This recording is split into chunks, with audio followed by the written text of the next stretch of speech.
കുട്ടി പാട്ടുകാരെ തേടി top singer audition UAE 8-നും 15-നും ഇടയിൽ പ്രായമുള്ള കുട്ടികൾക്ക് ഓഡിഷനിൽ പങ്കെടുക്കാം. ഓഡിഷനിൽ അസാമാന്യ പ്രകടനം കാഴ്ചവെക്കുന്നവർക്ക് ടോപ്പ് സിംഗർ ഗ്രാൻഡ് ഫിനാലയിൽ പങ്കെടുക്കാൻ അവസരം. പ്രവേശനം സൗജന്യം. രജിസ്റ്റർ ചെയ്യാൻ ഉടൻ വിളിക്കൂ +971 5263 10876. ഇല്ല, സത്യമായിട്ട് എനിക്കിതൊരാളെ മനസ്സിലായില്ല. കോളേജിൽ ഒരുമിച്ച് പഠിച്ചതെന്നുള്ള കാര്യം ക്ലിയർ ആയി. ഇത്രയും ക്ലൂ തന്ന സ്ഥിതിക്ക് എനിക്കൊരു കാര്യം മനസ്സിലായി. ഒന്നെങ്കിൽ പാർവതി, അല്ലെങ്കിൽ മീനാക്ഷി. ഇവരിൽ ആരോ ഒരാള്. തേർഡ് ഇയറില്. അങ്ങനെ വഴിക്ക് വാ, നീ പാർവതി തന്നെ. പാർവതി. ഞാനിപ്പോ അവിടെ കൊച്ചിയിലുണ്ട്. കൊച്ചിക്ക് വരുന്നുണ്ടോ എന്ന്? അങ്ങനെയാണ് നമ്മൾ ഉറപ്പായിട്ടും കാണണം. കാണാലോ, നമുക്ക് പഴയ കാര്യങ്ങളൊക്കെ ഇരുന്ന് അയമറക്കാന്ന്. പാർവതിയുടെ കല്യാണം കഴിഞ്ഞായിരുന്നോ? ഇല്ലേ? അങ്ങനെയാണെങ്കിൽ നമ്മൾ എന്റെ കല്യാണം കഴിഞ്ഞായിരുന്നു. ഞാൻ വിളിക്കാവേ. ഓക്കെ, ഞാൻ കുറച്ച് കഴിഞ്ഞ് വിളിക്കാം. അത് എന്റെ കൂടെ കോളേജിൽ പഠിച്ച പഴയൊരു ഫ്രണ്ടാ പാർവതി. ആണല്ലേ? ഇപ്പൊ കോളേജിൽ പഠിച്ച പെമ്പിള്ളേരൊക്കെ ഇടയ്ക്കിടയ്ക്ക് വിളിക്കുന്നുണ്ടല്ലോ. I mean friends. കാര്യം ഞങ്ങൾ അതുപോലെ പണ്ട് പഠിച്ചോണ്ടിരുന്നപ്പോ അടിച്ചു പൊളിച്ച് ചില്ല് ചെയ്ത് നടന്നവരല്ലേ, അതുകൊണ്ടാ. നാട്ടിലുണ്ടെന്ന് അറിഞ്ഞു ഇപ്പഴേ. പാർവതിയുടെ കല്യാണം കഴിഞ്ഞിട്ടില്ല അല്ലേ? അതെങ്ങനെ മനസ്സിലായി? അത് ഞാൻ ഊഹിച്ചെടുത്തതാ. അതെ, പാർവതി അടുത്ത് എന്ത് കാര്യങ്ങളാ അയവർക്കാനുള്ള?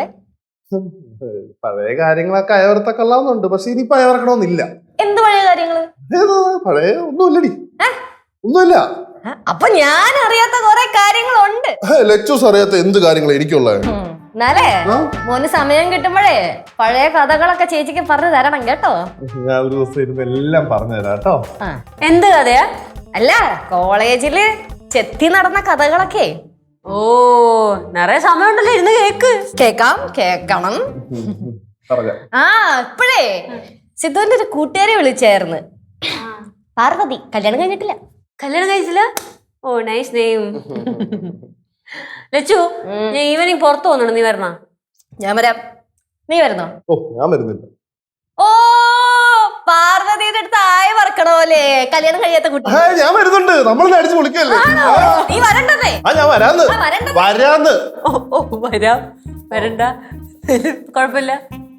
ലച്ചുമോളെ, ഗ്യാസ് ബുക്ക് ചെയ്തായിരുന്നോ? ബുക്ക് ചെയ്തായിരുന്നു, പക്ഷെ സമയം എടുക്കും, 2 ആഴ്ച പിടിക്കുന്ന പറഞ്ഞു. ആണോ? ഗാർഹിക ആവശ്യത്തിനുള്ള ഗ്യാസ് ഒക്കെ ഇപ്പൊ പെട്ടെന്ന് കിട്ടുന്നുണ്ടല്ലോ.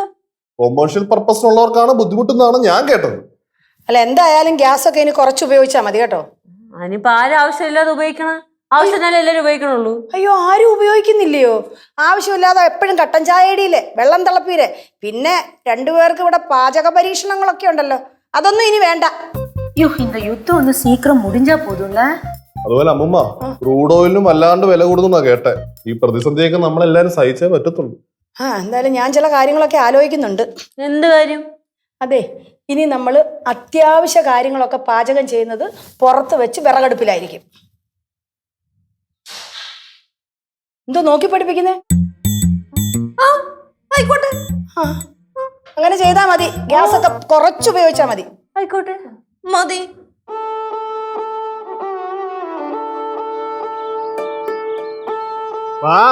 പറ്റിയല്ലേ? എന്റെ പിള്ളേരെ ഒന്ന് അനങ്ങി വാ ഇങ്ങോട്ട്. அம்மா நான் கூட போட்டா? വേണ്ട, അവര് കൊണ്ടുവന്നോളും. ഇടട്ടെ? അവിടെ വെക്ക്.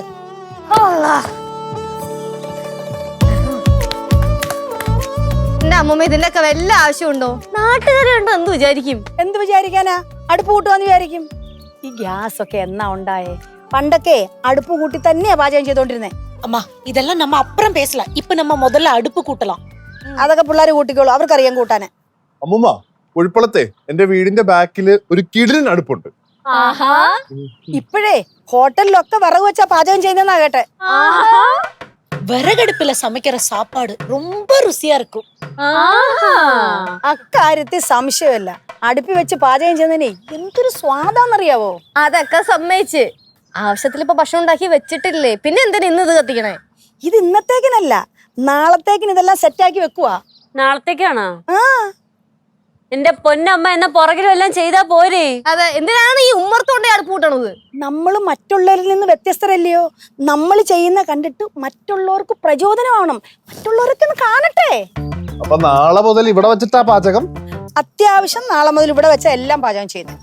அம்மா கேசு கூட இருந்ததுன்னா ரொம்ப சூப்பரா இருக்குல்ல? ആ കേശം ഉണ്ടായിരുന്നു. ഇപ്പൊ നടോടി കൊണ്ട് അടുപ്പ് കൂട്ടിയാണ്. കനകം സാധനങ്ങളൊക്കെ ഇരിപ്പുണ്ടേ? எல்லாம் இருக்கும்மா. എന്നാ ഞാൻ പോയി പാത്രം കഴുകിട്ട് വരാം. അത് പിന്നെ ചെയ്യാം. നമുക്ക് ഇപ്പൊ പോയി വിറവെടുത്തോണ്ട് വരാം. അമ്മൂമ്മ, നമ്മളിപ്പോ വിറക് അവിടെ നിപ്പിക്കും. എന്റെ പൊന്നു മോനെ, ആ പാറമടയുടെ അവിടെ ഇഷ്ടം പോലെ കിടക്കുകയല്ലേ? ആ. ഒരു വെട്ടുകത്തിയും കൊണ്ട് പോയാൽ ഇഷ്ടം പോലെ വെട്ടിപ്പറിക്കൊണ്ട് വരാം. പിന്നെ ഒരു കോടാലിയും കൂടെ ഉണ്ടായിരുന്നെങ്കിൽ സൂപ്പർ ആയിരുന്നേനെ. அம்மா படவலத்துல ஒரு கோடாலி இருக்குல்ல? ഇപ്പം പടവലത്ത് പോയി കോടാലി എടുത്തോണ്ട് വരാൻ പറ്റുമോ? ഞാൻ ഒരു കാര്യം ചോദിക്കട്ടെ, നമ്മൾ എന്തിനാ ശരിക്കും ഇത്രയും കിടന്ന് കഷ്ടപ്പെടുന്നത്? നമുക്ക് എല്ലാവർക്കും കൂടെ പടവലത്ത് പോയാ പോരെ? ആ കറക്റ്റ്. അവിടെ ആണെങ്കിൽ ചുറ്റും വിറകും ഉണ്ട്, വിറക് അടുപ്പും ഉണ്ട്. സുഖം.